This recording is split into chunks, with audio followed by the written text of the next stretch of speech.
இனிமே கண்ணை மூடிட்டு கடலை எண்ணெய் வாங்கலாம்.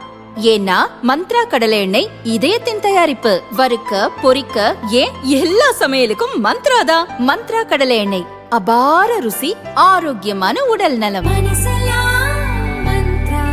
லக்ஷ்மி செராமிக்ஸ் நம்ம ஷாப் அனைத்திலும் டாப். ஆல் டாப் பிராண்ட்ஸ் எல்லாம் ஒரே இடத்துல. Lakshmi ceramics, India's largest retailer.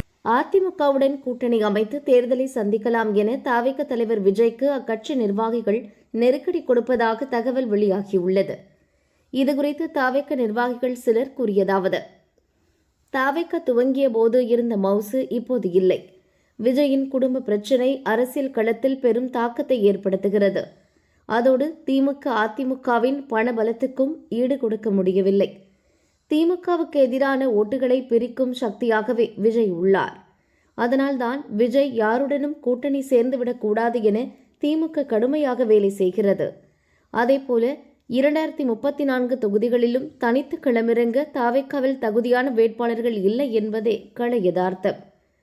பாஜகவுடன் கூட்டணி அமைத்தால் தனது செல்வாக்கு சரிந்துவிடும், சிறுபான்மையினர் ஓட்டு வராது என விஜய் நினைக்கிறார். ஆனால் அதிமுகவுடன் கூட்டணி அமைக்க தவிகவுக்கு ஒரு வாய்ப்பு உள்ளது. 2024 லோக்சபா தேர்தலின் போதே கூட்டணிக்காக தவிகவுடன் அதிமுக பேச்சு நடத்தியது.